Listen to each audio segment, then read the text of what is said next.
আল্লাহ তাআলা বলেন কিয়ামতের দিন ভাই ভাইয়ের থেকে পলায়ন করবে। ওয়া উম্মিহি ওয়া আবিহি, পিতা মাতার থেকে পলায়ন করবে। ওয়া সাহিবাতিহি ওয়া বানিহি, স্ত্রী সন্তানদের থেকে পলায়ন করবে। কেউ চাইবে না কারো সাথে হাসরের ময়দানে দেখা হয়ে যাক, বরং মানুষ এমনও বলবে, আল্লাহ আপনি দুনিয়ার সবাইকে জাহান্নামে দিয়ে হলেও আমাকে মাফ করে দেন, আমাকে জান্নাত দিয়ে দেন। ওই কঠিন মুসিবতের দিন সবাই নিজের চিন্তায় বিভোর থাকবে, অথচ এই কঠিন মুসিবতের দিন আমার আপনার নবীজিও চিন্তিত থাকবে, তবে নিজের জন্য নয়। নবীজি তার উম্মতের চিন্তায় বিভোর থাকবে। নবীজি উম্মতের চিন্তায় বিভোর থাকবে। একবার দৌড়ায় চলে যাবে হাউজে কাউসারের কাছে। না জানি নবীর কোন উম্মত হাউজে কাউসারের পানি পান থেকে মাহরুম হয়ে যায়। আর একবার দৌড়ায় চলে যাবে মিজানের কাছে। না জানি কোন উম্মত ওজনের পাল্লায় ধরা পড়ে যায়। আর একবার দৌড়ায় চলে যাবেন নবী জাহান্নামের কাছে। না জানি তার কোন উম্মতকে জাহান্নামে দিয়ে দেওয়া হয়। আর একবার দৌড়ায় সুপারিশের প্রয়োজন নবীজি চলে যাবেন আল্লাহর কুদরতি কদমে সিজদায় লুটায় পড়বেন। এক কথায় নবীজি চিন্তিত পেরেশান। শুধু তাই না, সব নবী জান্নাত অভিমুখে রওনা হয়ে যাবে। নবীজি হাসরের ময়দানে থাকবেন। জান্নাতের দরজা খোলা হবে না, জান্নাতের দরজা বন্ধ থাকবে। জিজ্ঞাসা করা হবে, কি ব্যাপার জান্নাতের দরজা খোলো না কেন?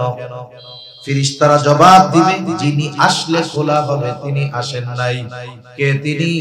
তিনি হলেন মুহাম্মাদুর রাসূলুল্লাহ সাল্লাল্লাহু আলাইহি ওয়াসাল্লাম। কোথায় তিনি? হাসরের ময়দানে অবস্থান করতেছে। যতক্ষণ না নবী তার প্রত্যেকটা উম্মত যার মধ্যে যারা পরিমাণ ঈমান হলেও আছে তার ব্যাপারে যতক্ষণ আল্লাহ তাআলার পক্ষ থেকে জান্নাতের নিশ্চয়তা, ক্ষমার নিশ্চয়তা না পাবে, ততক্ষণ আমার আপনার নবী নিজে জান্নাতে প্রবেশ করবে না। যেই দিন মা চিনবে না, বাবা চিনবে না, ভাই চিনবে না, যেই সন্তানের জন্য রক্ত পানি করে উপার্জন করে বাবা, সেই সন্তান চিনবে না, ওই কঠিন দিন আমার আপনার নবী কিন্তু ভুলবে না। তাহলে বুঝে থাকলে জবাব দিবেন, বলেন তো মা বাবা বেশি ভালোবাসে নাকি নবী বেশি ভালোবাসে? কোনো সন্দেহ নাই, নবীজি সবচাইতে বেশি ভালোবাসে। প্রত্যেক নবী তার উম্মতকে ভালোবাসে। বরং কিছু কিছু সময় এমনটা হয়, ভালো যে তার চাইতে খারাপটার জন্য চিন্তা আরো বেশি হয়। যতটুকু সময় হযরত আসার আগ পর্যন্ত আমরা কথা বলবো, শুনবো, আল্লাহ তাআলা আমাকে ইখলাসের সাথে বলবার, আমাদের সকলকে ইখলাসের সাথে শুনবার ও আমলের কথাগুলোর উপরে আমল করবার তৌফিক দান করেন। সম্মানিত উপস্থিতি, আল্লাহ তাআলা এই দুনিয়াতে আমাদেরকে বিভিন্ন ধরনের অগণিত নিয়ামত দিয়েছেন। এই যে আমরা দ্বীনি এক মজলিসে বসতে পেরেছি, এটাও আমাদের জন্য একটা নিয়ামত। একটা জাতিকে যদি আল্লাহ থেকে দূরে সরাতে হয়, সর্বপ্রথম যেই স্কিমগুলো দরকার, যেই উদ্দেশ্যগুলো দরকার, দ্বীন প্রচার, দ্বীন প্রসার, দ্বীন শিক্ষা, দ্বীনের প্রচার প্রসার এবং দ্বীন শিক্ষার মাধ্যমগুলোকে নষ্ট করে দিতে হয়। এই বিষয়টা ইসলাম বিদ্বেষীরা খুব ভালো মতো জানে।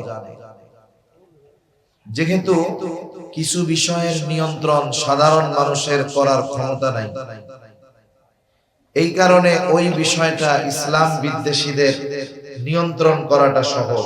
যেমন আমাদের দেশের শিক্ষা ব্যবস্থা, বলেন তো সাধারণ একজন মানুষের বা আম জনতার এই ক্ষমতা কি আছে যে শিক্ষা ব্যবস্থা, কারিকুলাম প্রণয়ন, প্রয়োগ করা? এই সুযোগ ক্ষমতা সাধারণ মানুষের মধ্যে নাই। এজন্য দেখবেন যারা শিক্ষা প্রণয়ন করে, আমাদের দেশের সন্তানদের সিলেবাস প্রণয়ন করে, অধিকাংশ ইসলাম বিদ্বেষীদের পা চাটা গোলাম, যার কারণে শিক্ষা ব্যবস্থা থেকে ইসলাম উঠায়া দেওয়াটাকেই ওরা মনে করে আধুনিকতা, এটাই মনে করে ওদের সফলতা। কিন্তু বাস্তবতা হলো জেনারেল শিক্ষা কারিকুলাম আজ থেকে 30 বছর আগে জেনারেল শিক্ষা অর্জনের মাধ্যমে একটা ছেলে যতটুকু আদব লেহাজ শিখতে পারত, দিন শিখতে পারত স্কুল থেকে 30-40 বছর আগে, বাস্তবতা হলো এই সময়ে তার এক বিন্দুও এই জেনারেল শিক্ষার মাধ্যমে সন্তানেরা অর্জন করতে পারে না। ঠিক কিনা বলেন? আমাদের দেশে অনেক মাদ্রাসা আলহামদুলিল্লাহ, অনেকে তো এমনও বলে ব্যাঙের ছাতার মতো মাদ্রাসা গজায় উঠতেছে, নাউজুবিল্লাহ। এরপরেও সমীকরণ হলো সারা দেশের যত শিক্ষার্থী আছে, পড়াশোনা যারা করে, এদের মধ্যে সর্বোচ্চ 5 থেকে 7% মাদ্রাসায় পড়ে, বাকি 93% পড়াশোনা করে জেনারেল কারিকুলাম স্কুলের মধ্যে। যদি 93% ছাত্রছাত্রী যেখানে পড়ে, ওই পড়াশোনা থেকে, ওই সিলেবাস থেকে যদি ইসলামকে দূর করা যায়, বিনষ্ট করা যায়, বাদ দেওয়া যায়, তাহলে ওই 93% ছাত্রছাত্রীর মধ্য থেকে হয়তো আগামীর প্রধানমন্ত্রী হবে, আগামীর প্রেসিডেন্ট হবে। ওকে দিয়ে ইসলাম দূর করানো লাগবে না, বরং ও যে শিক্ষা অর্জন করছে ওই শিক্ষাই তাকে ইসলাম দূর করতে সহযোগিতা করবে। ঠিক কিনা বলেন? সেজন্য আমি যে কথার থেকে গেলাম অন্যদিকে চলে যাচ্ছি, আমি ওইদিকে আর যাব না। যে নেয়ামত, এই দিন প্রচার প্রসার শিক্ষার যে মাধ্যমগুলো আছে, এগুলো আমাদের জন্য নেয়ামত। সেজন্য মাদ্রাসা শিক্ষা ব্যবস্থা, মাদ্রাসাগুলো এটা আমাদের জন্য নেয়ামত। দিন প্রচার প্রসারের যত মাধ্যম আছে, দাওয়াত ও তাবলীগ, এগুলো আমাদের জন্য নেয়ামত। হক্কানি পীর মাশায়েখের খানকা, যেখান থেকে সাধারণ অনেক মানুষ দিন শিখে আত্মশুদ্ধি অর্জন করে, এগুলো আমাদের জন্য নেয়ামত।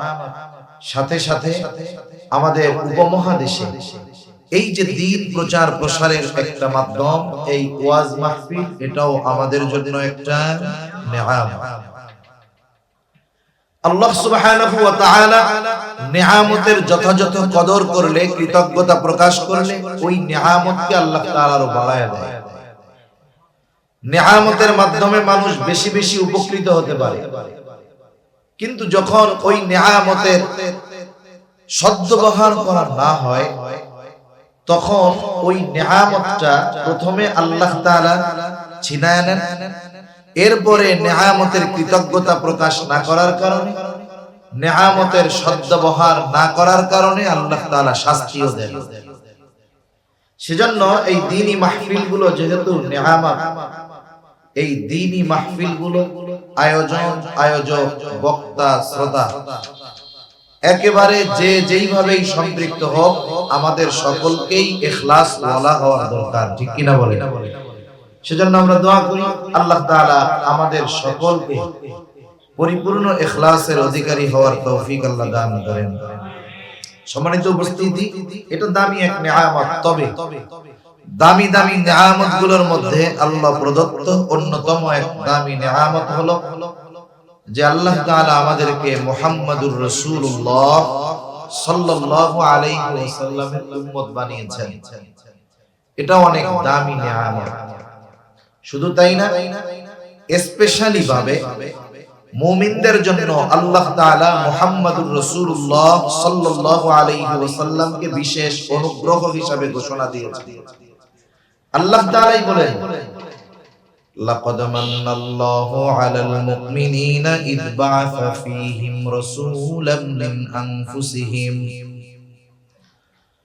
আল্লাহ রাব্বুল আলামিন বলেন, মুমিনদের উপর আল্লাহ তাআলার বিশেষ অনুগ্রহ যে তিনি তাদের মধ্য থেকে তাদের জন্য একজন রাসূল প্রেরণ করেছেন।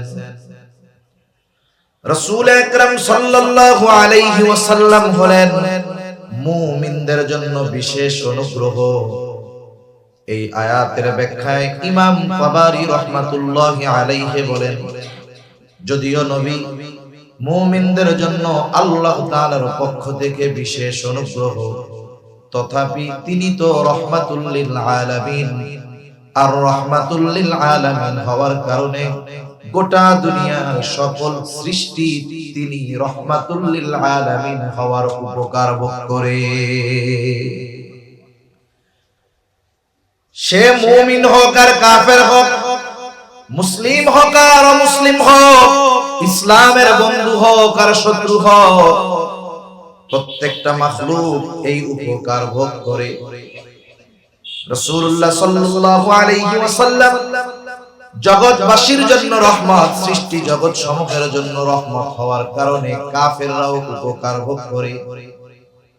নবীজির পর থেকে নিয়ে কিয়ামত পর্যন্ত যত মানুষ আসবে, যত মানুষ এসেছে, যত মানুষ আছে, মুমিন হোক আর কাফের হোক, নবীজির উম্মত এরা সবাই, এ ব্যাপারে কোনো সন্দেহ নেই। কাফেরও যদিও হয়, নবীজির উম্মত হওয়ার কারণে নবীজি আল্লাহ তাআলার কাছে দোয়া, নবীজি দোয়া করেছে, আল্লাহ আপনি আমার উম্মতের পাপের কারণে, পাপাচারের কারণে, অন্যায়ের কারণে, গুনাহের কারণে এদেরকে পূর্ববর্তী উম্মতদের মতো সমূলে নির্মূল করে দিবেন না। এই যে পাপ করার পরেও যে খাবার পাওয়া যায়, পাপ করার পরেও যে বেঁচে থাকা যায়, পাপ করার পরেও যে শাস্তি আসে না, এর অন্যতম কারণ হলো মুহাম্মাদুর রাসূলুল্লাহ সাল্লাল্লাহু আলাইহি ওয়াসাল্লাম। নবীজি মুমিনদের জন্য বিশেষ অনুগ্রহ, এই জন্য মুমিনদের প্রতি নবীজির স্পেশাল ভাবে দরদ ছিল। আবার দরদ সকল উম্মতের জন্য আছে। রাসূল আকরাম সাল্লাল্লাহু আলাইহি ওয়াসাল্লাম তার উম্মতদের জন্য দরদ, ভালোবাসা কেমন ছিল? আব্দুল্লাহ ইবনে আমর ইবনুল আস রাদিয়াল্লাহু তাআলা আনহু থেকে বর্ণিত, তিনি বলেন, আন্নান নাবিয়্য সাল্লাল্লাহু আলাইহি ওয়াসাল্লাম তাআলা মা নাযালা ফি ইব্রাহিম আলাইহিস সালাম। রাসূল আকরাম সাল্লাল্লাহু আলাইহি ওয়াসাল্লাম তিলাওয়াত করলেন কওল আল্লাহি আযজা ওয়া জাল্লা ফি ইব্রাহিম আলাইহিস সালাম। আল্লাহ তাআলা যা ইব্রাহিম আলাইহিস সালাতু ওয়াস সালামের ব্যাপারে বলেছেন, কি বলেছেন আল্লাহ ইব্রাহিম আলাইহিস সালামের ব্যাপারে? কোরআনুল কারীমের সূরা ইব্রাহিম, এই সূরার মধ্যে হযরত ইব্রাহিম আলাইহিস সালাতু ওয়াস সালাম তার গুনাহগার উম্মতদের জন্য আল্লাহ তাআলার কাছে ক্ষমা চেয়ে দোয়া করেছে। ওই দোয়াটা আল্লাহ তাআলা কোরআনুল কারীমের মধ্যে নাযিল করেছে। ওই দোয়া নবীজি তিলাওয়াত করতেছেন। দোয়াটা হলো ইব্রাহিম আলাইহিস সালাম দোয়া করে, রব্বি ইন্নাহুন্না আযলালনা কাসীরাম মিনান নাস। ও আমার রব, এই প্রতিমাগুলো, এই মূর্তিগুলো অধিকাংশ মানুষকে পথচ্যুত করে ফেলছে, পথভ্রষ্ট বানায় ফেলছে। ফামান তাবিআনি ফাইন্নাহু মিন্নি। তবে এদের মধ্য থেকে যারা আমার অনুসরণ করেছে, আমার আনুগত্য করেছে, আমার কথা মেনে মূর্তি পূজা বাদ দিয়ে ঈমান এনেছে, ও আল্লাহ এরা তো আমার দলভুক্ত, কিন্তু সবাই তো আর আমার কথা শুনে ঈমান আনে নাই। যদিও ঈমান আনে নাই, তথাপি তো এরা আমারই উম্মত। ইব্রাহিম আলাইহিস সালাম এরপরে কেমন যেন বলে, আল্লাহ ওয়ামান আসানি ফাইন্নাকা গফুরুর রহিম। আর যারা আমার আনুগত্য করে নাই, নবীজি ইব্রাহিম আলাইহিস সালাম কেমন যেন বলেন, ওরা তো আমারও উম্মত, আপনি তো গফুর, আপনি তো রহিম, আপনি তো অতিশয় ক্ষমাশীল, পরম দয়ালু, আপনি আমার গুনাহগার উম্মত গুলাকেও maaf করে দেন। কেমন যেন গুনাহগার উম্মতের ব্যাপারেও আল্লাহ তাআলার কাছে ক্ষমা প্রার্থনা করতেছেন ইব্রাহিম আলাইহিস সালাম। প্রত্যেকটা নবী তার উম্মতকে ভালোবাসে। নবী তার উম্মতকে কত ভালোবাসে, আমার আপনার নবীও আমাকে আপনাকে বেশি ভালোবাসে। সুবহানাল্লাহ। কোনো সন্দেহ নাই আমার আপনার নবী আমাকে আপনাকে আমার আপনার মা বাবার চাইতে বেশি ভালোবাসে। কোনো সন্দেহ নাই নবীজি আমি আমাকে যত ভালোবাসি আমার চাইতে আমাকে নবী বেশি ভালোবাসে। একটা মানুষ আপনাকে আমাকে ভালোবাসে এর বাস্তবতা কখন উপলব্ধি হয় বলেন তো? একজন আপনাকে বলে আমি আপনারে জীবন দিয়া ভালোবাসি, কিন্তু আপনি মুসিবতে পড়েছেন, বিপদে পড়েছেন, সে সবার আগে দৌড়াইয়া পালাইছে। বিপদ যাওয়ার পর আবার আইসা হাজির, আইসা বলে আমি আপনারে খুব ভালোবাসি। কি বলবেন? এই সিটিংবাজি আমার সাথে আর করো না।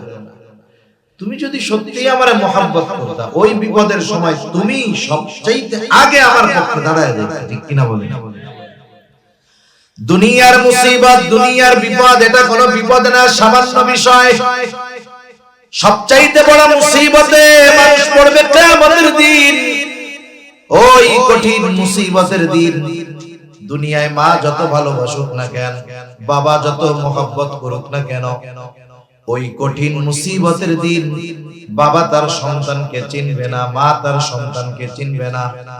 আল্লাহ তাআলা বলেন ইয়াউমা ইয়াফিরুল মারউ মিন আখিহি ওয়া উম্মিহি ওয়া আবিহি ওয়া সাহিবাতিহি ওয়া বানিহি লিকুল্লি ইমরিইন মিনহুম ইয়াউমাইযিন শা'নুন ইউগনি। আল্লাহ তাআলা বলেন কিয়ামতের দিন ভাই ভাইয়ের থেকে পলায়ন করবে। ওয়া উম্মিহি ওয়া আবিহি পিতা মাতার থেকে পলায়ন করবে। ওয়া সাহিবাতিহি ওয়া বানিহি স্ত্রী সন্তানদের থেকে পলায়ন করবে। কেউ চাইবে না কারো সাথে হাসরের ময়দানে দেখা হয়ে যাক, বরং মানুষ এমনও বলবে আল্লাহ আপনি দুনিয়ার সবাইকে জাহান্নামে দিয়ে হলেও আমাকে মাফ করে দেন, আমাকে জান্নাত দিয়ে দেন। ওই কঠিন মুসিবতের দিন সবাই নিজের চিন্তায় বিভোর থাকবে, অথচ এই কঠিন মুসিবতের দিন আমার আপনার নবীজিও চিন্তিত থাকবে, তবে নিজের জন্য নয়। নবীজি তার উম্মতের চিন্তায় বিভোর থাকবে। নবীজি উম্মতের চিন্তায় বিভোর থাকবে। একবার দৌড়ায় চলে যাবে হাউজে কাউসারের কাছে। না জানি নবীর কোন উম্মত হাউজে কাউসারের পানি পান থেকে মাহরুম হয়ে যায়। আর একবার দৌড়ায় চলে যাবে মিজানের কাছে। না জানি কোন উম্মত ওজনের পাল্লায় ধরা পড়ে যায়। আর একবার দৌড়ায় চলে যাবেন নবী জাহান্নামের কাছে। না জানি তার কোন উম্মতকে জাহান্নামে দিয়ে দেওয়া হয়। আর একবার দৌড়ায় সুপারিশের প্রয়োজন নবীজি চলে যাবেন আল্লাহর কুদরতি কদমে সিজদায় লুটায় পড়বেন। এক কথায় নবীজি চিন্তিত পেরেশান। শুধু তাই না, সব নবী জান্নাত অভিমুখে রওনা হয়ে যাবে। নবীজি হাসরের ময়দানে থাকবেন। জান্নাতের দরজা খোলা হবে না, জান্নাতের দরজা বন্ধ থাকবে। জিজ্ঞাসা করা হবে কি ব্যাপার, জান্নাতের দরজা খোলো না কেন? ফেরেশতারা জবাব দিবে যিনি আসলে খোলা হবে তিনি আসেন নাই। কে তিনি? তিনি হলেন মুহাম্মাদুর রাসূলুল্লাহ সাল্লাল্লাহু আলাইহি ওয়াসাল্লাম। কোথায় তিনি? হাসরের ময়দানে অবস্থান করতেছে। যতক্ষণ না নবী তার প্রত্যেকটা উম্মত যার মধ্যে যারা পরিমাণ ঈমান হলেও আছে তার ব্যাপারে যতক্ষণ আল্লাহ তাআলার পক্ষ থেকে জান্নাতের নিশ্চয়তা, ক্ষমার নিশ্চয়তা না পাবে, ততক্ষণ আমার আপনার নবী নিজে জান্নাতে প্রবেশ করবে না। যেই দিন মা চিনবে না, বাবা চিনবে না, ভাই চিনবে না, যেই সন্তানের জন্য রক্ত পানি করে উপার্জন করে বাবা, সেই সন্তান চিনবে না, ওই কঠিন দিন আমার আপনার নবী কিন্তু ভুলবে না। তাহলে বুঝে থাকলে জবাব দিবেন, বলেন তো মা বাবা বেশি ভালোবাসে নাকি নবী বেশি ভালোবাসে? কোনো সন্দেহ নাই নবীজি সবচাইতে বেশি ভালোবাসে। প্রত্যেক নবী তার উম্মতকে ভালোবাসে। বরং কিছু কিছু সময় এমনটা হয় ভালো যে তার চাইতে খারাপটার জন্য চিন্তা আরো বেশি হয়। আমি মাঝে মধ্যেই বলি, মনে করেন এক বাবার 5 ছেলে, এক মার 5 ছেলে, 4 জন ভালো বুজুর্গ, মুত্তাকি, পরহেজগার, আবেদ, সব দিক দিয়ে ভালো, গুনাহ করে না। কিন্তু 5 নাম্বার ছেলেটা সর্বোচ্চ পর্যায়ের মন্দ। 4 জনের ভালোকে যদি একদিকে দেওয়া হয়, একজনের খারাপির পাল্লা আরো বেশি ভারী হবে, এত খারাপ। বলেন তো মা বাবা ওই ভালো 4 জনের জন্য চিন্তা বেশি করে নাকি খারাপটার জন্য বেশি করে? বলেন তো মা বাবা যখন দোয়া করে, দোয়ার মধ্যে 4 জনের ব্যাপারে বেশি দোয়া করে নাকি খারাপটার জন্য বেশি দোয়া করে? সন্তান খারাপ হওয়ার পরেও মা বাবা ওই সন্তানকে দূরে ঠেলে দেয় না, মা বাবা ওই সন্তানকে বের করে দেয় না। কেন? বলে মহব্বতের কারণে। সন্তান এই জন্য যত খারাপ হোক তাকে দূরে ঠেলে দেওয়া যায় না। আরে উম্মত যত গুনাহগার হোক, মা বাবার চাইতে সন্তানকে যত ভালোবাসে মা বাবা, তার চাইতে নবী তার উম্মতকে বেশি ভালোবাসে। এই জন্য নবী সন্তান যেমন খারাপ হলে মা বাবা মহব্বতের কারণে চিন্তিত হয়, ওই রকম কোন উম্মত যদি গুনাহগার হয়, নবীও মহব্বতের কারণে চিন্তিত হয়ে যায়। এরপরে উনি ঈসা আলাইহিস সালাতু ওয়াস সালামের ওই আয়াত, যেই দোয়া আল্লাহ তাআলার কাছে ঈসা আলাইহিস সালাম করেছেন, আল্লাহ তাআলা ওই দোয়াও জানায় দেন। ঈসা আলাইহিস সালাম দোয়া করে আর বলে, ইন তুআযিবুহুম ফাইন্নাহুম ইবাদুক ওয়া ইন তাগফির লাহুম ফাইন্নাকা আনতাল আজিজুল হাকীম।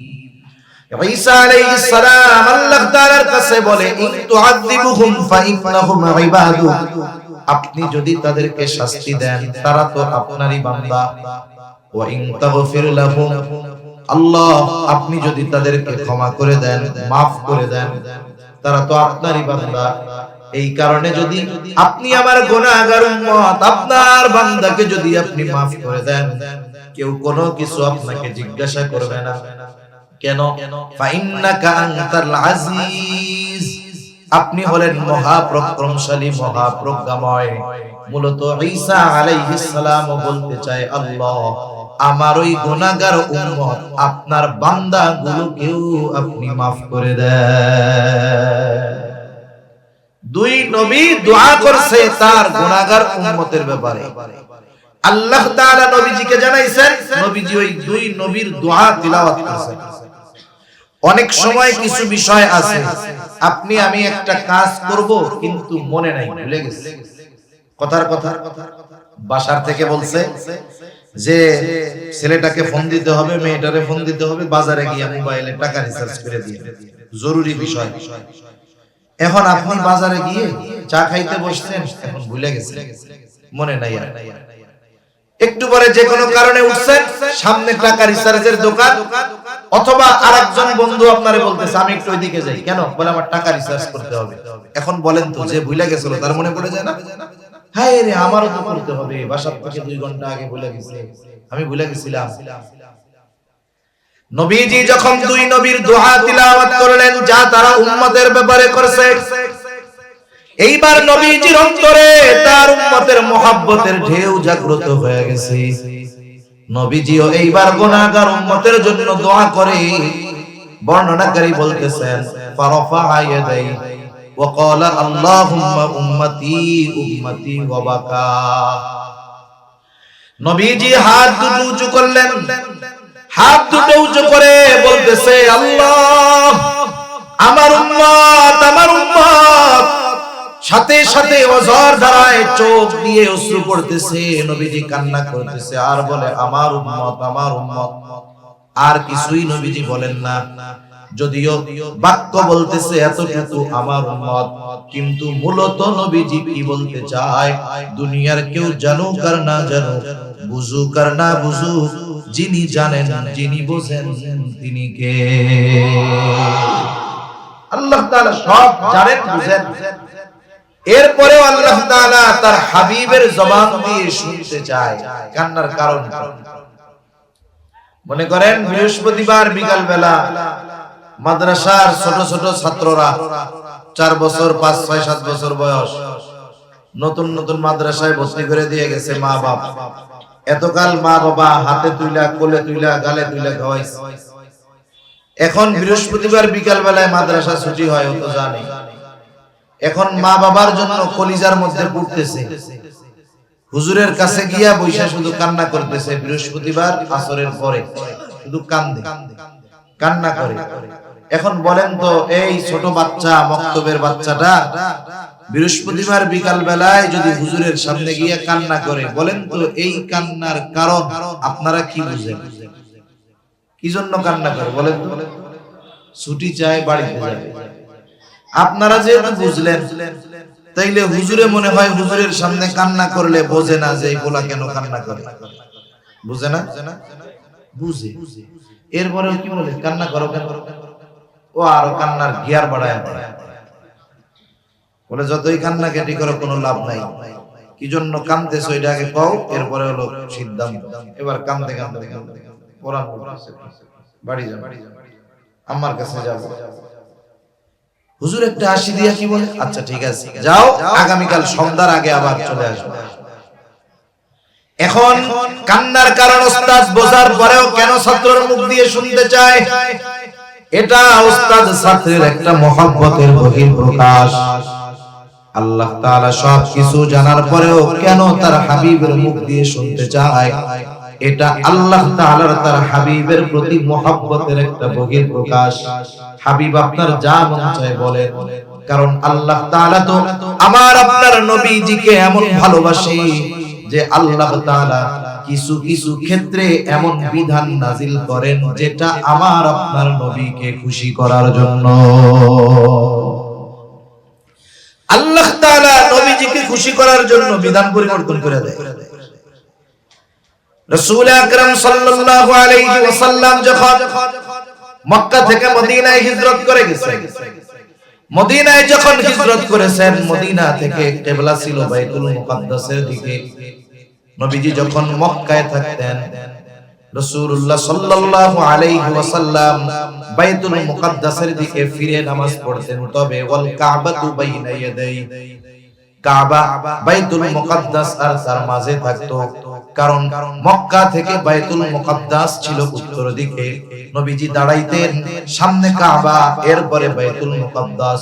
কিন্তু উনি যখন মদিনায় হিজরত করলেন, মদিনাও তো মক্কা থেকে উত্তর দিকে, এইবার যখন বাইতুল মুকাদ্দাসের দিকে ফিরে নামাজ পড়ে আমার আপনার নবী, কাবা পড়ে গেছে পেছন দিকে।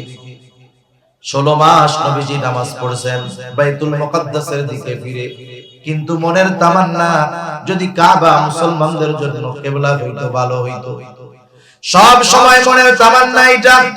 নবীজি নামাজে দাঁড়ায় গেলেন, নামাজের মধ্যে নবী বারবার আকাশের দিকে তাকায়। আল্লাহ তাআলা বলেন, ক্বাদ নারা তাকাল্লুবা ওয়াজহিকা ফিস সামা ফালানুওয়াল্লিয়ান্নাকা কিবলাতান তারদাহা। আপনি কেন বারবার আকাশের দিকে তাকান? আল্লাহ তাআলা তো জানে, আল্লাহ তাআলা তো দেখে আপনি কেন তাকান তাও জানে। আল্লাহ তাআলা বলেন, ফালানুওয়াল্লিয়ান্নাকা কিবলাতান, অবশ্যই অবশ্যই আপনার জন্য আমি কিবলাকে পরিবর্তন করে দিব। তারদাহা, আপনার খুশির জন্য আমি আপনার কিবলাকে পরিবর্তন করে দিব। আল্লাহ তাআলা নবীজির সন্তুষ্টির জন্য, নবীজিকে খুশি করার জন্য নবীজির চাওয়া অনুযায়ী কিবলা পরিবর্তন করে দিয়েছেন। কত মহব্বত, ভালোবাসা। জিবরাইল আলাইহিস সালাতু ওয়াস সালাম কে আল্লাহ তাআলা বলে, জিবরাইল যাও, আমার মুহাম্মদ কেন কান্না করে, কান্নার কারণ জিজ্ঞাসা করো। জিবরাইল আলাইহিস সালাতু ওয়াস সালাম হাজির, এসে বলে, আপনি কেন কান্না করেন? যদিও আপনার কান্নার কারণ আল্লাহ তাআলা জানেন, এরপরেও তিনি জানতে চান। এইবার জিবরাইল আলাইহিস সালাতু ওয়াস সালামের কাছে প্রাণ খুলে নবী সব কথা বললেন, উম্মতের ব্যাপারে সব কথা বললেন। এইবার জিবরাইল আলাইহিস সালাম আল্লাহ তাআলার কাছে গিয়ে সব কথা খুলে বলল। আল্লাহ তাআলা জানায় দিলেন, জিবরাইল যাও, আমার মুহাম্মদকে গিয়ে জানায় দাও, আমি অচিরেই তাকে তার উম্মতের ব্যাপারে সন্তুষ্ট করব, তাকে অসন্তুষ্ট করব না। নবীজি দুনিয়ায় থাকতেই উম্মতের ক্ষমার ব্যাপারে চিন্তিত ছিলেন, পেরেশান ছিলেন। শুধু তাই না, উম্মতের ব্যাপারে নবীজির ফিকির কেমন ছিল, চিন্তা কেমন ছিল। নবীজি যখন প্রথম দিকে গোপনে দাওয়াত দিলেন 3 বছর গোপনে দাওয়াত দেওয়ার পর আল্লাহ তাআলা নির্দেশ দিলেন, ওয়া আনদির আশীরাতাকাল আকরাবিন। এখন আর গোপনে হবে না, আপনার আত্মীয়-স্বজন আশেপাশের যারা আছে এদেরকে প্রকাশ্যে দাওয়াত দিবেন। গুরুত্বপূর্ণ এক বিষয় এটা, তো দুনিয়ার সবচাইতে মোস্ট ইম্পর্টেন্ট একটা বিষয় যেটা মানুষকে জানাতে হবে। এমনটা ছিল না যে আমরা যেমন বছরে একদিন দাওয়াত দিবেন, 2 ঘন্টা 3 ঘন্টার জন্য আসলাম, 1 ঘন্টা কিছু দিনই কথাবার্তা বললাম, চলে গেলাম। নবীজি কি এইরকম দাওয়াত দিছে মক্কাবাসীর? না, নবীজিও মক্কাবাসীকে হাড়ে হাড়ে চিনে, মক্কাবাসীও নবীজিকে পরিপূর্ণভাবে চিনে। একটা মানুষকে চেনা জানার জন্য, একটা মানুষের অভ্যন্তরীণ এবং বাহিরের ভেতরের সব বিষয় জানার জন্য 1-2 ঘন্টা সময় যথেষ্ট না। আপনি যখন একটা মানুষের সাথে বছরের পর বছর থাকবেন, আপনি হয়তো দেখতেছেন যে মাথায় টুপি, মুখে দাড়ি, গায়ে লম্বা জুব্বা, বাবা পাগড়ি, বড় বুজুর্গ আল্লাহওয়ালা। এই আল্লাহওয়ালা আসলে যে আল্লাহওয়ালা কিনা এটা বুঝতে পারবেন 1 বছর তার সাথে থাকলে। মানুষের সামনে খুব মিষ্টি কথা আমরা বলতেছি, আমলের কথা বলতেছি, কিন্তু আমার আমলের অরিজিনাল হালত কি এটা তো বুঝবেন আমার সাথে 6 মাস থাকলে। ঠিক কিনা বলেন? এই বিষয়গুলো নবীজিও তাদের ব্যাপারে জানে, তারাও নবীজির ব্যাপারে জানে।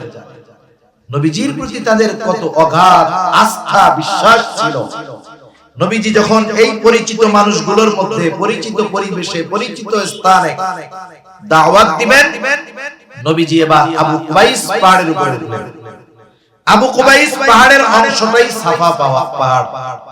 এজন্য কোন কোন বর্ণনায় আসছে উনি সাফা পাহাড়ে উঠলেন, কোন কোন বর্ণনায় আবু কুবাইস পাহাড়ে উঠলেন। মূলত সাফা পাহাড়টা আবু কুবাইস পাহাড়েরই একটা অংশ। এবার উনি সাফা পাহাড়ে উঠে মক্কাবাসীর ডাক দিলেন।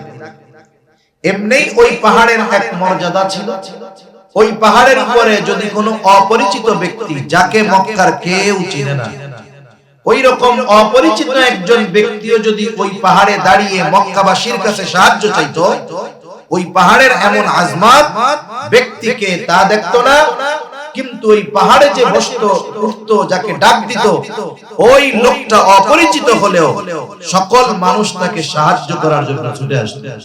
ওই পাহাড়ের একটা মর্যাদা আছে। কথায় তো কথা আসে, এই যে চেয়ার দেখছেন, এই চেয়ারের একটা মর্যাদা আছে, জানেন? এই চেয়ারের একটা মর্যাদা আছে, কিন্তু আমরা এই চেয়ারের চাইতে মর্যাদা দেই ব্যক্তিকে বেশি। চেয়ারের চাইতে মর্যাদা কাদের বেশি দেই?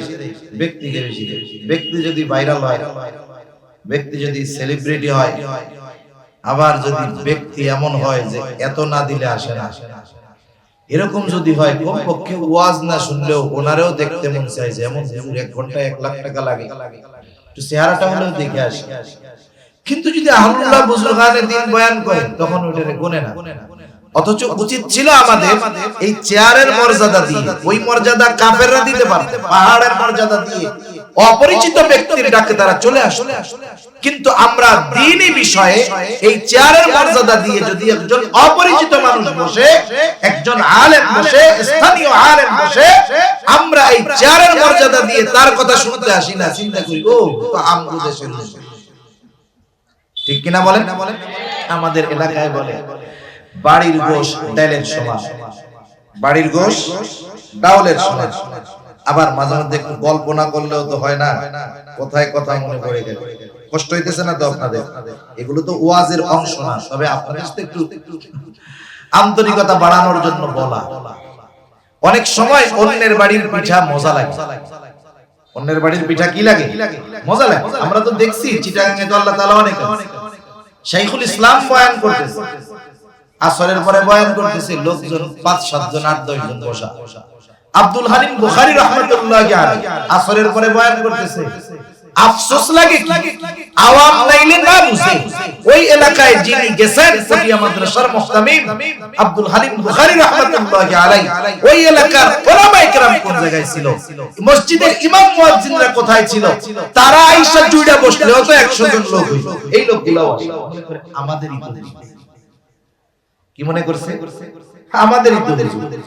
অথচ প্রত্যন্ত অঞ্চলে অনেক দূরে দূরে একটা দিনের জন্য ওনাদের পিছনে বছরের পর বছর ঘুরে পাওয়া যায়। তা যাই হোক, অনেক সময় অন্যের বাড়ির পিঠা মজা লাগে, এটা ঠিক না। নিজের ঘরের স্ত্রী যদি রান্না করে খারাপ হইলেও মজা কইতে হয়, খারাপ হইলেও কি বলতে হয়, মজা বলতে হয়, খুব মজা হইছে। মজা না হইলেও ফায়দা হইলেও। মনে করেন একজন স্বামী বাসায় গেছে, এবার স্ত্রী মজার একটা খাবার এনে দিয়েছে, পিঠা এনে দিয়েছে, সে নিজেই রান্না করছে কিন্তু গোপন রাখছে। এখন স্বামীরে খাইতে দিছে, খাওয়া দাওয়ার পরে বলতেছে দিছে এটা কি, বলে এটা পিঠা। কে দিছে? এই তো পাশের বাসার থেকে একজন দিছে আর কি। খাওয়া দাওয়া শেষ, জিজ্ঞাসা করে কেমন? খুব মজা তো, ভাবির হাতের রান্না খুব মজা, পিঠাটা খুব স্বাদ হয়েছে। কে বলে সত্য কথা বলি? বলে হ্যাঁ বলো। বলে এই পিঠাটা তো আমি আপনার জন্য রান্না করছি। এই জন্যই তো বাসি বাসি করছি। পিঠা যখন কইছে পাশের বাসার, ওনার খুব মজা লাগছে। যখন ওয়াইফ বলছে আমি রান্না করছি আপনার জন্য, তখন কি বলে এই যে বন্ধ বন্ধ করতেছি। তা উচিত কি, স্ত্রী রান্না করছে, তরকারিতে লবণ কম, যত মশলা মশলা দিস না কেন, যদি লবণ না দেয় ওই তরকারির স্বাদ হবে হবে না। আপনি খাইছেন, খাইলেন, এখন দেখলেন যে লবণ কম হয় নাই, আপনি লবণ নিলেন, খাইলেন, জিজ্ঞাসা করতে পারে বা আপনি বলতে পারেন খুব মজা হয়েছে তরকারিটা, আলহামদুলিল্লাহ। মহিলাদের অভ্যাস হইল, স্বামী যদি প্রশংসা করে অধিকাংশ ক্ষেত্রে বিশ্বাস করে না। যখন আপনি বলবেন খুব মজা হয়েছে, আপনার কথা বিশ্বাস জীবনেও করবে না। সে নিজে আগে টেস্ট করে আবার দেখবে আসলে মজা হয়েছে। এইবার যদি দেখে যে মুখে নেওয়ার পরে লবণ হয় নাই, তাহলে তো স্বাদই হয় নাই, সে লজ্জিত হবে, সাথে সাথে আনন্দিত হবে যে স্বাদ না লাগার পরেও আমার স্বামী আমার সাথে একটু গরম কথা বলে নাই। আর যদি স্বাদ হয়, সে আনন্দিত হবে যে আলহামদুলিল্লাহ আমার স্বামী আমার প্রশংসা করছে। এই জন্য কাছের মানুষ, ঘরের মানুষ যারা, এদের কদর মূল্যায়ন করার দরকার। সে যেই হোক আর যাই হোক, উলামায়ে কেরাম হলে তো আরো বেশি করার দরকার, ঠিক কিনা বলি? ওই যে কথার থেকে গেলাম, আমরা চেয়ারের কদর করার যোগ্যতা অর্জন করব, আল্লাহ বুঝবার তৌফিক দান করুন। এই চেয়ারগুলো দামি চেয়ার, এগুলো নবীদের ওয়ারিসের চেয়ার। যেমন প্রত্যেকটা হাদিস যারা পড়ে, হাদিসের সনদের ধারাবাহিকতা আছে, চেয়ারগুলোরও এরকম ধারাবাহিকতা আছে। তাই আবু কুবাইস পাহাড়ের এক মর্যাদা, উপরে উঠে যদি কোনো ব্যক্তি কোনো কথা বলতো, অপরিচিত হলেও পাহাড়ের মর্যাদা দিয়ে তারা ওই ব্যক্তির কথা শুনতো। ওই পাহাড়ে উঠছে মুহাম্মাদুর রাসূলুল্লাহ সাল্লাল্লাহু আলাইহি ওয়াসাল্লাম। আজকে আর কেউ ঘরে নাই, একবারে সবাই চলে আসে। মুহাম্মদ কি বলবে আমাদের?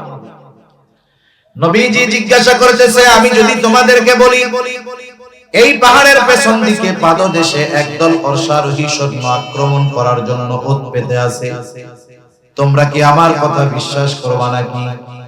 উপস্থিত সব মানুষ সমস্বরে বলল, কেন নয়, অবশ্যই তোমার কথা আমরা বিশ্বাস করি। কেন করি? এই কারণটাও মক্কাবাসী বলেছে, হাদিসের মধ্যে আসছে, বিশ্বাস করি কারণ মুহাম্মদ ইতিপূর্বে তোমাকে কখনো আমরা মিথ্যাবাদী পাই না। নবীজির সত্যবাদিতার সাক্ষী মক্কার কাফেররা দিয়েছে। ওই নবীজি যখন চিরন্তন সত্য কথাগুলো তাদের সামনে তুলে ধরছে, কাফেররা এবার নবীজির এই কথাকে প্রত্যাখ্যান করছে। একটা জিনিস, দূরের একজন যদি আমার কোনো কথা অস্বীকার করে, সাময়িক কষ্ট লাগতে পারে, কিন্তু আমার ঘরের, আমার চেনা জানা, যাদের সাথে যুগের পর যুগ অতিবাহিত হয়েছে, এই ধরনের মানুষ যদি আমার কোন সত্য কথা অস্বীকার করে, বলেন কষ্ট লাগবে কি লাগবে না? অবশ্যই লাগবে। নবীজির কষ্ট পেয়েছেন, আহারে এই মানুষগুলোর সাথে আমার শৈশব, কৈশোর, যৌবন অতিবাহিত হয়েছে, অথচ এরা আমার এই সত্য কথাটাকে বিশ্বাস করতেছে না। নবীজি চিন্তিত হয়ে গেলেন, কষ্টে চিন্তায় খানা দানা বন্ধ হয়ে গেল। নবীজি পেরেশান, খানা দানা বন্ধ, অসুস্থ হয়ে গেছেন। অসুস্থতার মাত্রা এতটা বেশি ছিল, আল্লাহ রাব্বুল আলামিন আয়াত নাযিল করে বলেন, লাআল্লাকা বাখিউন নাফসাকা আল্লা ইয়াকুনু মুমিনিন। আল্লাহ রাব্বুল আলামিন বলেন, হাবিব, এরা ঈমান না আনার কারণে আপনি নিজেকে নিজে নিঃশেষ করে দিচ্ছেন, মৃত্যু মুখে ঠেলে দিচ্ছেন। তাহলে উম্মত ঈমান না আনার কারণে নবী কত চিন্তিত হতেন, কত পেরেশানি হতেন, আল্লাহ তাআলার এই কালাম দ্বারা এটা বোঝা যায়। শুধু তাই না, মুহাব্বতের মানুষের ব্যাপারেই তো চিন্তিত বেশি থাকে, যদিও সে মন্দ হয়। নবীজি উপমা দিতেন এইভাবে, তোমাদের মধ্যে আর আমার মধ্যে উপমা হলো ওই ব্যক্তির ন্যায় যে আগুন প্রজ্বলিত করেছে, আগুন জ্বালিয়েছে। এখন তো চতুর্দিকে প্রত্যন্ত অঞ্চলগুলোতেও ইলেকট্রিসিটি আছে। এক সময় কারেন্ট ছিল না, বিশেষ করে ফসলের সময়, ধানের সময় যদি কেউ আগুন জ্বালাইতো, কেউ যদি একটু আগুন প্রজ্বলিত করতো, চতুর্দিক থেকে পোকামাকড় এসে লাফায়া লাফায়া আগুনের মধ্যে পড়ে আত্মহুতি দিত। আগুন যিনি জ্বালিয়েছেন তিনি যদি হাত দিয়ে সরায়ও দিতেন, কাজ হইতো না, আরো জোর করে এসে আগুনের মধ্যে পড়তো। নবীজি বলেন, তোমাদের আর আমার মধ্যে উপমা হলো ওই ব্যক্তির ন্যায় যে আগুন প্রজ্বলিত করলো, চতুর্দিক থেকে পোকামাকড় এসে আগুনের মধ্যে পড়তে থাকলো, সে ঠেকায় পারে না। আমিও তোমাদেরকে জাহান্নামের দিক থেকে কোমর ধরে ধরে টেনে আনি, আর তোমরা শক্তি প্রয়োগ করে আমার থেকে ছুটে যাও। উম্মতের প্রতি কত দরদ থাকলে, কত মায়া থাকলে উম্মতের ব্যাপারে নবীজি এমন উপমা দিতে পারেন। শুধু তাই না, ওই উম্মতের ব্যাপারে নবীজির এত মায়া, এত মহব্বত, ভালোবাসা যে ওই উম্মতের দ্বারা আঘাতপ্রাপ্ত হওয়ার পরেও নবীজি কখনো ওই উম্মতের জন্য বদদোয়া করেন না। যখন মক্কার মানুষ নবীজির কথাগুলো মানে না, নবী চলে গেলেন তায়েফ, যেখানে তার শৈশবের কিছু সময় অতিবাহিত হয়েছে। হযরত যায়েদ রাদিয়াল্লাহু তাআলা আনহুকে নিয়ে চলে গেলেন তায়েফ। তায়েফের মানুষেরাও নবীজিকে চিনল না। দলবদ্ধভাবে নবীজির গায়ে তারা পাথর নিক্ষেপ করতে শুরু করলো। হযরত যায়েদ রাদিয়াল্লাহু তাআলা আনহু একা ঠেকাতে পারেন না। পাথরের আঘাতের মাত্রা কতটা বেশি ছিল। আয়েশা সিদ্দিকা রাদিয়াল্লাহু তাআলা আনহা নবীজির গায়ে একদিন দাগ দেখতে পাইলেন, দাগ। আয়েশা সিদ্দিকা রাদিয়াল্লাহু তাআলা আনহা বলে, ইয়া রাসূলুল্লাহ, আপনার পিঠে এইগুলো কিসের দাগ? আপনার কি কখনো বসন্ত হয়েছিল নাকি? নবীজি বলে, না আয়েশা, আমার কখনো বসন্ত হয় নাই। তাইলে এই দাগগুলো কিসের? নবীজি বলে, আয়েশা, আমি যখন তায়েফে দ্বীনের দাওয়াত দিতে গিয়েছিলাম, ওই তায়েফের মানুষ আমাকে যে পাথর নিক্ষেপ করেছিল, তাদের নিক্ষিপ্ত পাথরের আঘাতের দাগ এইগুলো। এর মানে বোঝা যায় নবীজিকে পাথর মারছে বড় বড় না ছোট? বড় পাথর। শুধু বড় পাথর, পাথরগুলো চোখা ধারালো ছিল, যার কারণে আঘাত লাগছে, গায়ে গর্ত হয়ে গেছে, রক্ত প্রবাহিত হচ্ছে।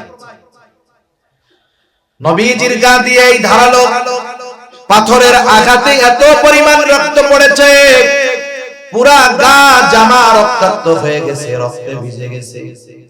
গা বেয়ে বেয়ে রক্ত পড়ে জুতার মধ্যে ঢুকে গেছে, রক্ত শুকায়া পা জুতার সাথে আটকে গেছে। স্বাভাবিক, আমরা যারা রক্ত দান করেছি 100 গ্রাম, 150 গ্রাম, 200 গ্রাম রক্ত নেওয়ার পরে অনেকে 2 ঘন্টা উঠতে পারে না। নবীজির গা রক্ত প্রবাহিত হয়েছে, নবীজি পড়ে যাইতেন, আবার উঠতেন, দাঁড়াইতেন, দাঁড়ায় বলতেন, বলো লা ইলাহা ইল্লাল্লাহ তুফলিহু। ও তায়েফবাসী, বলো লা ইলাহা ইল্লাল্লাহ তুফলিহু, সফল কাম হয়ে যাইবা, সফল হয়ে যাইবা। এইভাবে দিনভর দাওয়াত দিলেন নবী। রক্তাক্ত দেহ, প্রচুর পরিমাণ রক্ত প্রবাহিত হয়েছে, বের হয়েছে। দুর্বল নবী বিকাল বেলায় একটা আঙ্গুর বাগানের পাশে গিয়ে একটু বিশ্রাম নিচ্ছেন, আরাম করতেছেন। দুর্বল দেহ, জিবরাইল আলাইহিস সালাতু ওয়াস সালাম হাজির, এসে বলে, ইয়া রাসূলুল্লাহ, এই কওম আপনার সাথে কেমন আচরণ করছে আল্লাহ তাআলা সব দেখছে। আজকে আমি একা আসি নাই, আমার সাথে আরেকজনকে পাঠানো হয়েছে। যেই ফেরেশতা ইতিপূর্বে কখনো আপনার নিকটে আসে নাই, নবীজি বলেন ওই ফেরেশতা আমার কাছে আসলো, আমাকে সালাম দিল। সালাম বিনিময়ের পরে বলতেছে, ইয়া রাসূলুল্লাহ, এই সম্প্রদায় আপনার সাথে কেমন আচরণ করেছে আপনার মালিক জানে। তিনি আমাকে আপনার নির্দেশ পালন করার জন্য পাঠিয়েছেন। আপনি যা আদেশ করবেন তা বাস্তবে পরিণত করার নির্দেশ আল্লাহ তাআলা আমাকে দিয়েছেন। ইয়া রাসূলুল্লাহ, আপনি যদি নির্দেশ দেন এই অবাধ্য তায়েফবাসীকে দুই দিকের পাহাড় দিয়ে এমন ভাবে পিষে দেওয়া হবে যে তায়েফবাসী পুরা অস্তিত্বহীন হয়ে যাবে। আমারে তো আল্লাহ পাঠাইছে আপনার অর্ডার মানতে, খালি অর্ডার দেন, দেখেন কি করি, একবারে নিশ্চিন্ত হয়ে যাবে। আমরা কতটা প্রতিশোধ পরায়ণ। 20 বছর আগে যদি কারোর সাথে কোনো দ্বন্দ্ব থাকে, কেউ যদি আমাকে একটা কথা বলে থাকে, কেউ যদি আমাকে আঘাত করে থাকে, 20 বছর পরে যদি আমি কোনো পাওয়ার পাই, ক্ষমতা পাই, আমি চিন্তা করি যেই আঙ্গুল দিয়ে 20 বছর আগে আমার দিকে ধমক তুলছে ওই আঙ্গুলই আমি ভেঙে ফেলব। এরকম আল্লাহর বান্দা নাই তো। প্রতিশোধ পরায়ণতা আমাদেরকে এতটা হিংস্র করে তুলেছে যে ক্ষুধার্ত কুকুরটাও এত হিংস্র নয়, ঠিক কিনা বলেন? প্রতিশোধ পরায়ণতা, প্রতিশোধ পরায়ণতা ক্ষুধার্ত হিংস্র কুকুরের চাইতেও হিংস্র বানায় ফেলছে কিছু মানুষ। নবীজি কেমন ক্ষমা পরায়ণ ছিলেন নবী। ফেরেশতা যখন বলতেছে বলেন দুই দিকের পাহাড় দিয়ে এদেরকে পিষে দেই, নবীজি আরাম করতেছিলেন, এবার একটু উঠে বসলেন। আমার আপনার নবী এমনটা বলেন নাই, হালকা একটু দিয়া সাইজ করে দেন যাতে ভয় সঞ্চয় হয় অন্তরের মধ্যে। বরং নবীজি তখন বলতেছেন, বাল আরজু আন ইয়াখরুজাল্লাহু মিন আসলাবিহিম মান ইয়াবুদুল্লাহ ওয়াহদাহু ওয়া লা ইউশরিকু বিহি শাইআ।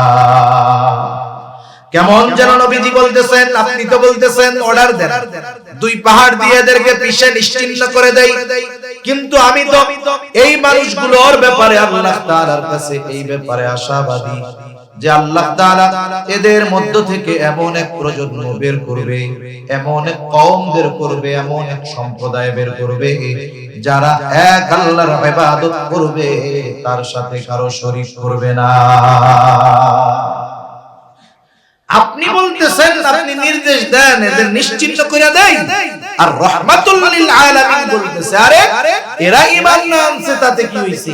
আমি তো আল্লাহ তাআলার কাছে আশা করি এদের মধ্য থেকেই আল্লাহ তাআলা এমন মানুষ বের করবে যারা এক আল্লাহর ইবাদত করবে। সুবহানাল্লাহ। অবাধ্য এই উম্মতের প্রতিও নবীজির কত ভালোবাসা, নবীজির উম্মতের প্রতি দরদ মায়া কত। লম্বা সময় আরো হাদিস বলা যাবে, তবে কিছু কিছু বিষয় আছে যত বয়ান করা হোক, যত মানুষ সাক্ষ্য দিক, অনেক বিষয় আছে আমরা জানি না, শুনি না, কিন্তু একজনের কথায় বিশ্বাস করে নেই। হয় কি হয় না? আপনারা তো চট্টগ্রামের মানুষ, অনেক আগের থেকে আপনারা বিভিন্ন দেশে ব্যবসা করেন, কারণ চট্টগ্রাম এটা হলো ব্যবসার রাজধানী। বিদেশে গেলে দেখা যায় চিটাগাং আর কই, হায় রে মক্কা শরীফ আশেপাশে জিজ্ঞাসা করলে কই কই সাতকানিয়া। মানে চট্টগ্রামের যত ব্যবসায়ী আছে, চট্টগ্রামের ব্যবসায়ী আরবে বেশি, আর মিনিমাম মনে হয় 50 থেকে 60% হবে সব সাতকানিয়া। দোকানে কাজ করে বাঙালি, বাড়ি করে সাতকানিয়া। কি অবস্থা! আল্লাহ তাআলা বরকত দিক আরো, বলি আমিন। আমার চিটাগাং এ প্রবাদ আছে, সাতকানিয়ার লোক ছাড়া ব্যবসা আপ হয় না। টেরি বাজার যান, ওই জায়গায় যান, সব দোকানে সাতকানিয়ার লোক, সব দোকানে সাতকানিয়ার লোক। আল্লাহ তাআলা ব্যবসার এক যোগ্যতা এই সাতকানিয়ার মানুষকে দিয়েছে। আপনারা তো খুশি হন না? খুশি না? তাই খুশি হইলে কি কইবেন? আলহামদুলিল্লাহ কোন? আলহামদুলিল্লাহ। তা এই সাতকানিয়ার মানুষরা সহ আগেও তো যখন মোবাইল ছিল না, টেলিফোন ছিল না, দেখার কোনো সুযোগ ছিল না, চিঠির জামানা ছিল, ওই সময় অনেক মানুষ প্রবাসে যাইতো। দেখা যাবে বিবাহ করছে, 3 মাস বাড়ি থাকছে, বিদেশে চলে গেছে। যখন বাড়ি ছিল ওই সময় আল্লাহ তাআলা তার স্ত্রীর গর্ভে একটা সন্তান আল্লাহ তাআলা দিয়েছেন। 20 বছর পরে বাড়ি আসছে, এর মধ্যে ছেলেও বাপরে দেখে নাই, বাপও ছেলেরে দেখে নাই। ওই সময় তো আর দেখে দেখে কথা কওয়ানোর সুযোগ নেই। এখন দেখে নাই, দুইজন দুইজনকে চিনে না, চিঠিতে যতটুকু কথাবার্তা। এবার ওই লোক চিন্তা করছে ছেলে টেলে তো বড় হয়ে গেছে, বাড়ি একটা সারপ্রাইজ মানে চমকায়া দিব সবাই। কোনো খবর টবর না দিয়া বাড়ি চলে আসছে। রাত 2টার সময় দরজায় টোকা দিছে, বাড়ি যায়, দরজা খোলে। এখন যুবক মানুষ 20 বছরের, রাত 2টায় টোকা দিলে তো ওই কইবে। এখন যেই দরজা খুলছে দেখো অপরিচিত একজন মানুষ। কে আপনি? তুমি আমাকে চিনবা না, তোমার মা আমারে চিনে। ওই পোলা তো পারলে লাঠি নিয়ে ওই বেটারে পিটাইতে যাবে। এই চেঁচামেচি শুরু হবে। এইবার দৌড় দিয়া মহিলা এসে বলবে, আরে বাবা তুমি ওরে চিনো নাই ওনাকে, এই তো তোমার আব্বা। এখন বলেন তো, একটু আগে যে গরম টরম হয়েছিল, যখন এই মা এসে বলবে এই যেই তোমার আব্বা, ও বলবে নাকি আমি বিশ্বাস করি না? এ বলবে? মার এক কথায় যারে 20 বছর দেখে নাই, মুহূর্তের ভিতরে বলবে ও আব্বা ভুল হয়ে গেছে, মাফ করে দেন, আমি তো আপনারে দেখিনি, বেয়াদবি না। তাহলে দেখেন অনেক বিষয় আছে, একজন সাক্ষীর সাক্ষ্যর কারণে গোটা বড় বড় বিষয়কে আমরা বিশ্বাস করে নিই। নবীজি যে আমাদের ভালোবাসেন কোনো সন্দেহ আছে? এই যে ভালোবাসে এ ব্যাপারে স্বয়ং সাক্ষী দিচ্ছেন কে বলেন তো? আরো জোরে বলেন না কে? তাহলে আল্লাহ তাআলা যেই বিষয়ের সাক্ষী দিচ্ছে, তাহলে এই ভালোবাসার পরিমাপ বা পরিমাণ কত, এটা পরিমাপ করার কোনো ক্ষমতা আমাদের মধ্যে নেই। নবীজি তার উম্মতকে কত ভালোবাসে স্বয়ং সাক্ষী দিচ্ছেন আল্লাহ। আল্লাহ রাব্বুল আলামিন বলেন, লাকাদ জাআকুম রাসূলুম মিন আনফুসিকুম আজিজুন আলাইহি মা আনিতুম হারিসুন আলাইকুম বিল মুমিনিনা রাউফুর রহিম। আল্লাহ রাব্বুল আলামিন বলেন, লাকাদ জাআকুম রাসূলুম মিন আনফুসিকুম, তোমাদের মধ্য থেকে তোমাদের জন্য এমন একজন রাসূলের আগমন ঘটেছে যিনি হলেন আজিজুন আলাইহি মা আনিতুম। সোজা কথায় শব্দে কেমনে বুঝাই, তিনি হলেন সমব্যথী। তার মানে যেই বিষয়টা তোমাদের জন্য কষ্টের, সেটা ওই রাসূলকেও কষ্ট দেয়। সুবহানাল্লাহ। এখন প্রশ্ন হতে পারে, আমি যেইটাই কষ্ট পাই নবী সেইটাই কষ্ট পায় কেমনে? একটা উদাহরণ দিলে বুঝতে সহজ হবে। মনে করেন এক লোকের 3 বছরের একটা ছেলে, 3 বছরের সন্তান। সন্তানের বয়স যখন একেবারে ছোট থাকে, 1-1.5-2 মাস বয়স, তখন এক ধরনের মায়া। যখন বাপ বাপ বইলা ডাকে তখন আরেক মায়া। আব্বু আব্বু ডাকে, পিছে পিছে দৌড় দিয়া যখন আসে তখন কিন্তু আরেক মায়া, আরেক মহব্বত। এই 3 বছরের ছোট্ট বাচ্চাটা হঠাৎ করে অসুস্থ হয়ে গেছে, জ্বরাক্রান্ত হয়ে গেছে। গভীর রাত, প্রচন্ড জ্বর, কেমন যেন তাপে তার কপালটা ফেটে যাচ্ছে। বাচ্চাটা কষ্টে যন্ত্রণায় কান্না করতেছে। বলেন তো ওই মুহূর্তে ওই বাচ্চার সামনে তার মা বাবা, আমার তো দিল বলে ওই বাচ্চা অসুস্থতায় যত কষ্ট পায়, ওই অসুস্থ সন্তানের কষ্ট দেখে মা বাবা তার চাইতে আরো বেশি কষ্ট পায়। অনেক মা বাবা হয়তো আল্লাহ তাআলার কাছে মনে মনে বলে, আল্লাহ আমরা নাইলে পাপ করেছি, গুনাহ করেছি, কিন্তু এই মাসুম বাচ্চাটা তো কোনো পাপ করে নাই। আয় আল্লাহ, আপনি প্রয়োজনে তার অসুস্থতাটা আমাকে দিয়ে আপনি এই মাসুম বাচ্চাটারে সুস্থ করে দেন। দেখেন তো সন্তানের কষ্ট অনুভব করে মা বাবা কেন? কারণ সন্তানের প্রতি মা বাবার ভালোবাসা থাকার কারণে। উম্মতের কষ্ট নবীজি কেন অনুভব করেন? নবীজির অন্তরে উম্মতের মুহাব্বত ভালোবাসা থাকার কারণে। এই জন্য আল্লাহ তাআলা বলেন, এমন এক হাবিব, এমন এক রাসূল তোমাদের মধ্য থেকে তোমাদের জন্য আসছে, তোমাদেরকে যেটা কষ্ট দেয় সেটা তার জন্য কষ্টের কারণ হয়ে যায়।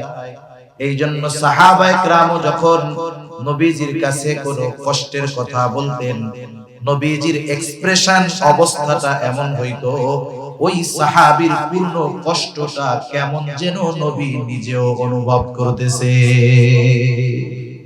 এজন্যই তো সাহাবায়ে কেরাম নবীজির জন্য ফেদা ছিল, জীবন দিয়ে দিতে তারা সব সময় তৈরি। একথাই আল্লাহ তাআলা বলেন, তিনি হলেন তোমাদের জন্য সমব্যথী, যেই বিষয় তোমাদের জন্য কষ্টের সেটা তার জন্য কষ্টের। এরপরে আল্লাহ তাআলা বলেন তিনি হলেন হারিস, হারিসুন আলাইকুম, তোমাদের জন্য সর্বোচ্চ কল্যাণকামী। নবীজি উম্মতের জন্য সর্বোচ্চ কল্যাণকামী নবী।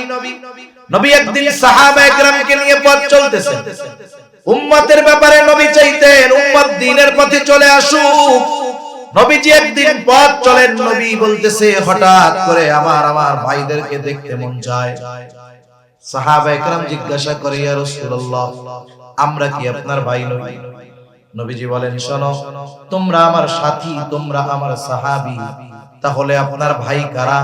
নবীজি বলেন আমার পরে আমাকে না দেখে যারা আমার উপরে ঈমান আনবে তারা হলো আমার ভাই। নবীজি কল্যাণকামী চাইতেন যে সবাই আমার পরে আমার প্রতি আল্লাহর প্রতি ঈমান আনো। শুধু তাই না, যেই বিষয়গুলো উম্মতের জন্য অতি কল্যাণের ওই বিষয়টাকে যথাযথ স্থান এবং যথাযথ সময়ের জন্য সংরক্ষণ করতে। নবীজি বলেন প্রত্যেকটা নবীকে এক একটা স্পেশাল দোয়া করার সুযোগ দেওয়া হয়েছে, যেই দোয়াটা আল্লাহ তাআলা তার উম্মতের ব্যাপারে কবুল করার প্রতিশ্রুতি দিয়েছেন নগদে।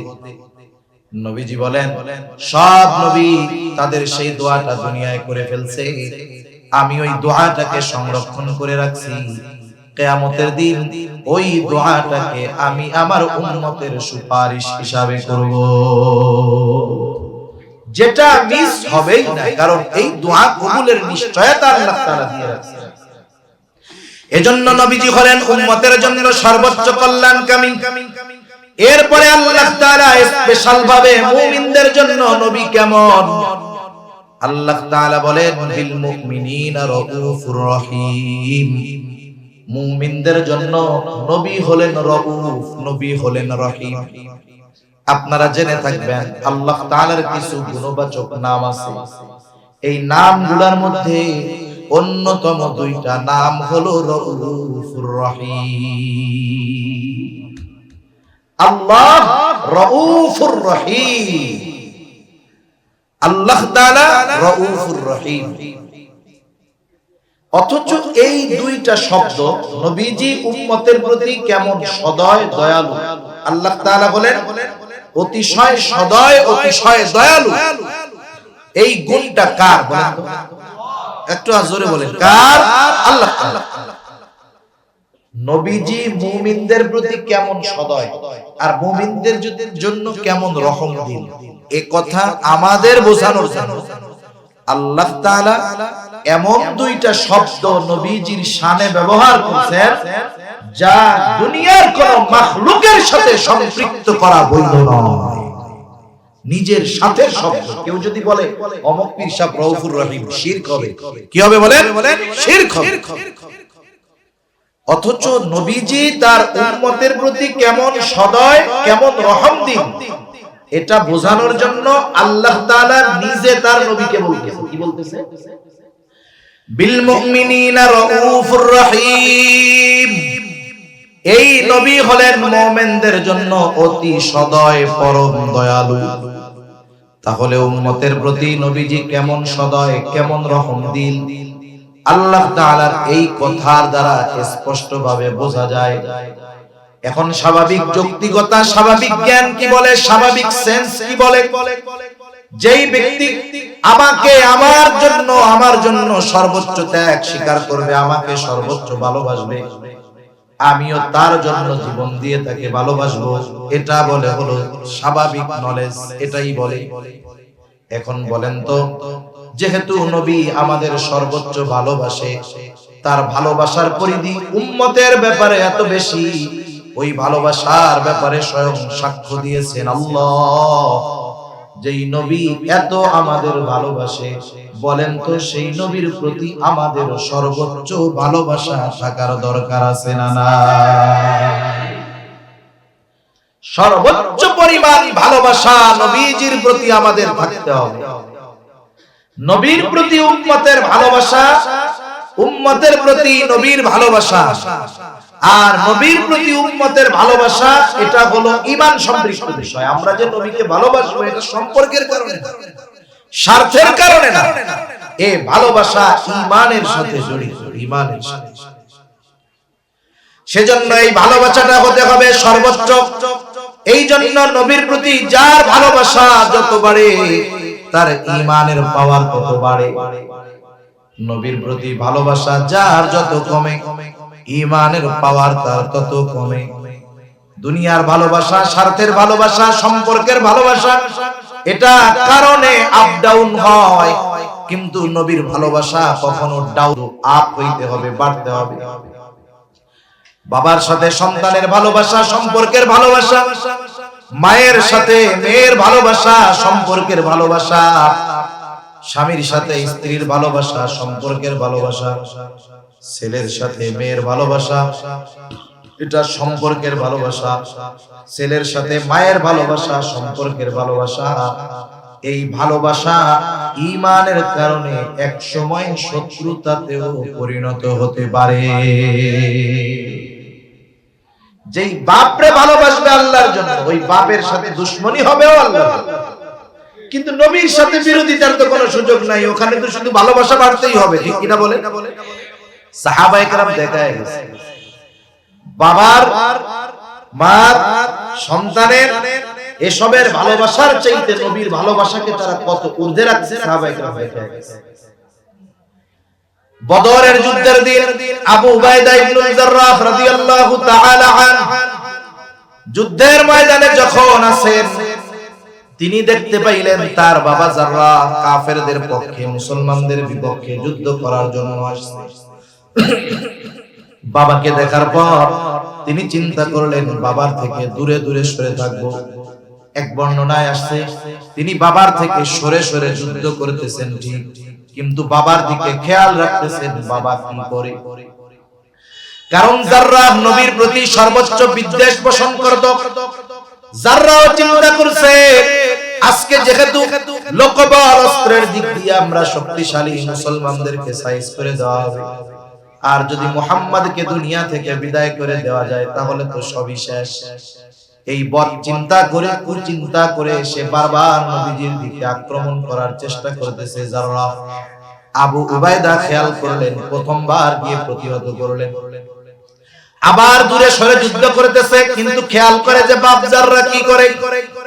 আবার খেয়াল করলেন যে জাররাহ নবীর দিকে আক্রমণ করার চেষ্টা করতেছে, আবার গিয়ে প্রতিহত করলেন, সরায়া দিলেন। এইবার আবার যুদ্ধ শুরু করছে, খেয়াল করতেছে বাবা কি করে। এইবার তাকায় দেখে বাপ আবারও নবীর দিকে আক্রমণ করার চেষ্টা করতেছে। বাবার মোহাব্বতে জাররাহ বাবার থেকে দূরে দূরে সরে যুদ্ধ করতেছিল, কিন্তু নবীর প্রতি বাবার এই আচরণ তার পছন্দ হয় নাই। সে তো ওই রকম লক্ষ্য বাবার চাইতে নবীকে বেশি মহব্বত করে। এইবার আবু উবাইদা বিরক্ত হয়ে গেল, নবীর প্রতি এহেন আচরণ সে পছন্দ করলো না। এইবার নিজে গিয়া একটা কোপ দিয়া বাপের দেহ থেকে কল্লাটাকে আলাদা করে দিল। দুনিয়ার স্বার্থে নাকি নবীর মহব্বতে নবীর সাথে বেয়াদবি করেছে, ছাড় দেয় নাই। এই জন্য নবীর প্রতি মুহাব্বত এটা ঈমানের সাথে সম্পৃক্ত বিষয়, এটা কমার কোনো সুযোগ নাই। নবীকে মুহাব্বত করতে গিয়ে যদি বাপ দুশমন হয় পিছপা হওয়া যাবে না। নবীকে দুশমন, নবীকে ভালোবাসতে গিয়ে যদি সন্তান দুশমন হয় তাহলে সন্তানের সাথে সম্পর্ক ত্যাগ করতে হবে। সাহাবায়ে কেরাম এই ব্যাপারে দৃঢ় প্রতিজ্ঞাবদ্ধ ছিলেন। শুধু তাই না, নবীজিও জানায়া দিয়েছেন, ও আমার উম্মত, মিলাদ দিয়া সিন্নি খাইয়া জিলাপি খাইয়া প্রকৃত মুমিন হতে পারবা না যতক্ষণ না আমাকে প্রকৃতভাবে ভালোবাসবা। নবীজি সেই কথা বলেন, লা ইউমিনু আহাদুকুম হাত্তা আকুনা আহাব্বা ইলাইহি মিন ওয়ালিদিহি ওয়া ওয়ালাদিহি ওয়ান নাসি আজমাইন। নবীজি বলেন, তোমাদের মধ্যে কেউ ততক্ষণ মুমিন হতে পারবে না যতক্ষণ না সে পিতা মাতা সন্তান সন্ততি এক কথা সকলের চাইতে আমি নবীকে বেশি ভালো না বাসবে, ততক্ষণ কেউ প্রকৃত মুমিন হতে পারবে। এখন নবীকে তো ভালোবাসতে হবে, কোন পদ্ধতিতে বাসবো? আমরা তো নবীকে সামনে পাই নাই, আবু বকর সামনে পাইছে, নিজের সব সম্পদ নবীর কাছে আইনা দিয়ে দিয়েছে। আরে হযরত তালহা নবীজিকে সামনে পেয়েছে, উহুদের ময়দানে নবী যখন গর্তের মধ্যে পড়ে গেছে, কাফেরদের তীর বর্ষা নবীজির মাথার উপর দিয়ে যায়, তালহা তো নবীজিকে সামনে পাইছে, নবীর মহব্বতে নিজের বুকটাকে নবীর জন্য ঢাল বানায় দিয়েছে। সুবহানাল্লাহ। কিন্তু আমরা তো নবীর সামনে পাই নাই, কেমনে ভালোবাসবো? নবীও জানে আমার উম্মত চিন্তিত হয়ে যাবে, এই জন্য নবী তাকে ভালোবাসার পদ্ধতি নবী নিজেই বলে দিলেন। নবীজি বলেন, ও উম্মত কেমনে ভালোবাসবা শোনো, তোমরা আমাকে যদি ভালোবাসতে চাও কেমনে ভালোবাসবা? মনে করো তুমি তোমার পদ্ধতিতে আমারে ভালোবাসবা, কাজ হবে না। নবীজি বলেন, মান আহাব্বা সুন্নতি ফাকাদ আহাব্বানি ওয়া মান আহাব্বানি কানা মাই ফিল জান্নাহ। নবীজি বলেন, যে আমার সুন্নাতকে ভালোবাসবে সে আমি নবীকে ভালোবাসবে, যে আমার সুন্নাতকে ভালোবাসলো আমি নবীকে ভালোবাসলো, আর যে আমি নবীকে ভালোবাসবে তার অবস্থান হবে আমার সাথে জান্নাতে। সুবহানাল্লাহ। বলে নবীর সাথে যদি জান্নাতে থাকতে হয়, জান্নাতে তো আগে যাওয়ার দরকার। জান্নাতে যাওয়ার শর্ত কি? নবীজি বলেন, কুল্লু উম্মতি ইয়াদখুলুনাল জান্নাতা ইল্লা মান আবা। নবীজি বলেন, আমার সব উম্মত জান্নাতে যাবে, আবা উম্মত ছাড়া। প্রশ্ন করা হলো, ইয়া রাসূলুল্লাহ, আবা উম্মতের আবার কারা? নবীজি বলেন, মান আতাআনি দাখালাল জান্নাহ ওয়া মান আসানি ফাকাদ আবা।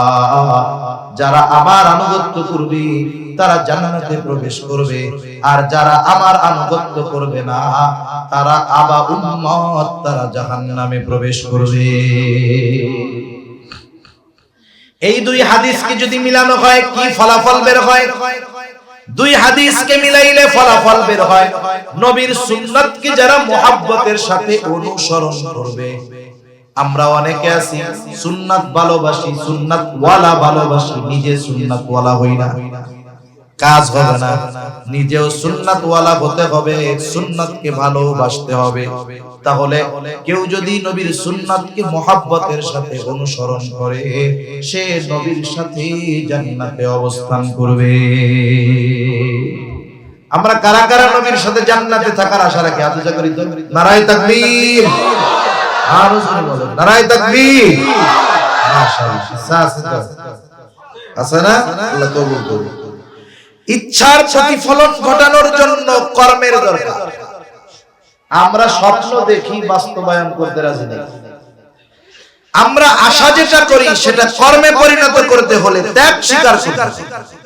অনেক সময় মানুষের কথা শুনতে হয়, গন্ডারের চামড়া বানায় ফেলতে হয়। অনেক সময় অন্যান্য কষ্ট স্বীকার করতে হয়, তাইলেই না স্বপ্ন বাস্তবায়ন করা যায়। নবীর সাথে আমরা জান্নাতে থাকতে চাই, এ আশা সবার, কিন্তু কি করলে যে নবীর সাথে জান্নাতে থাকা যায় সেটা আমরা করতে কেউ রাজি নাই। তাহলে বোঝা গেল আমাদের ইচ্ছা আর কর্ম এই দুইটার গন্তব্য এক না। আমার ইচ্ছা একদিক, গন্তব্য আর একদিক। এক নৌকায় যদি উঠতে পারতাম যে কোনো এক জায়গায় গিয়ে ঠেকতাম, কিন্তু দুই নৌকায় যদি দুই ঠ্যাং বেঁধে দেওয়া হয়, দুই পা বেঁধে দেওয়া হয়, গন্তব্য তো বহুদূর, নিজেরই তো 12টা বেজে যাবে।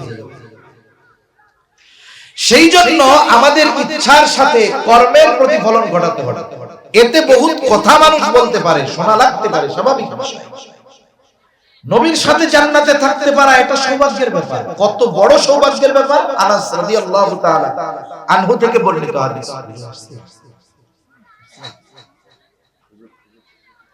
আনাস রাদিয়াল্লাহু তাআলা আনহু থেকে বর্ণিত হাদিস,